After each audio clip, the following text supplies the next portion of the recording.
Welcome back, welcome back, welcome back. Let's go ahead and talk about the next step to establishing your business to build business credit. All right.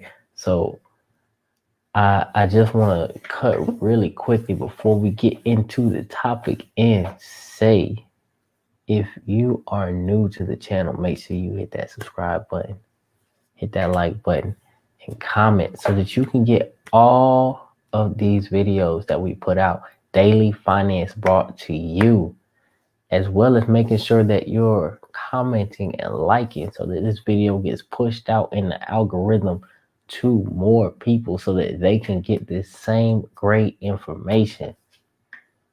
And with all that being said, let's begin. So let's talk about your next step in establishing your business credit. Right, this is going to be the more hands-on step. This step is going to be when you're actually diving in and starting to decide how, what, and when with your business credit. This is that point in time.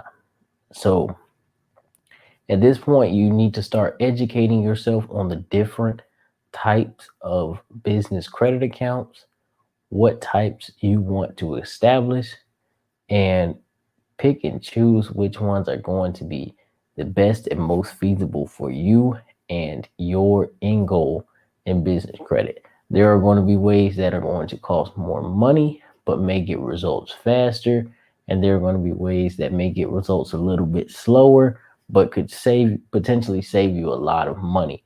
It's also going to depend on how much money you have up front to just get rid of, or throw out there, rather than how much money you're looking to obtain. Either way that you do this, you're going to end up with the same result. It all just is dependent on how quickly you establish these trade lines, how many you establish. And with that being said, let's start talking about the different types. So the first type is going to be your net accounts or your vendor accounts. So your net accounts are going to be accounts that essentially act like a charge card does on the personal credit side.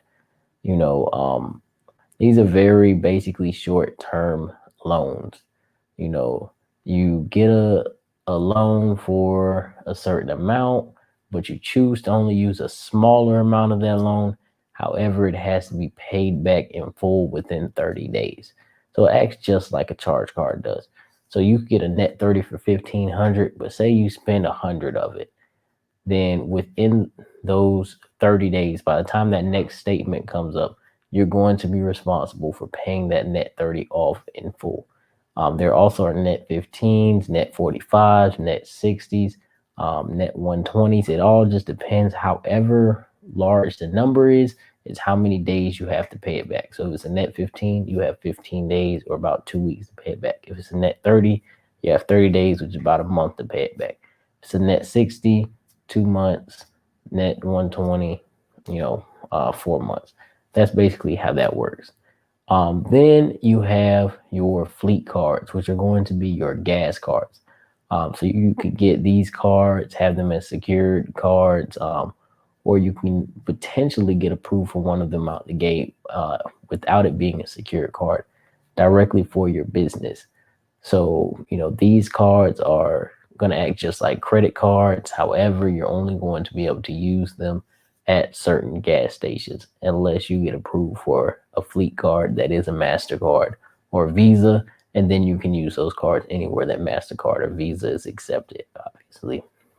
So then, the next set of cards that you have are your traditional bank cards, your traditional credit cards. So, you go to a bank or a credit union, same thing with bank loans and bank lines of credit. There are certain banks that offer lines of credit and secured cards. However, you want to make sure that you're choosing the secured line of credit or secured loan or secured card that fits your business and fits you the best. You don't want to go and get something that has too high of a minimum deposit. You don't want to go and get something that's not going to report. You want to look out and make sure that it's going to benefit your business. The next card that I mean, the next thing that you definitely want to make sure that you're doing when you're establishing business credit is being careful to make sure that everything reports and that it reports to all three business bureaus. You want it to report to Business Experian, Business Equifax, and Dun and Bradstreet. Definitely be wary of this with credit unions because there's a lot of credit unions that do not report your business credit to your business credit, or they may even report your business credit to your personal credit. So you definitely want to be careful when dealing with business credit cards and making sure that they're not getting reported to your personal credit, or they're not getting reported at all. Um, and the last thing, that you want to be cautious of when you're dealing in business is a lot of times we get into business credit so that we can separate our business credit from our personal credit.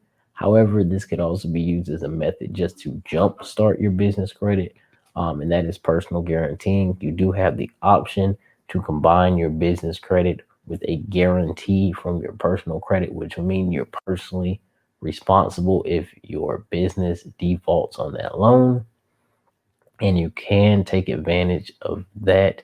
And if you choose to do so, then you can use a personal guarantee. So always think about that. Also, with that being said, thank you all for watching. Please hit that like button, comment, and subscribe. And I'll see you guys in the next video.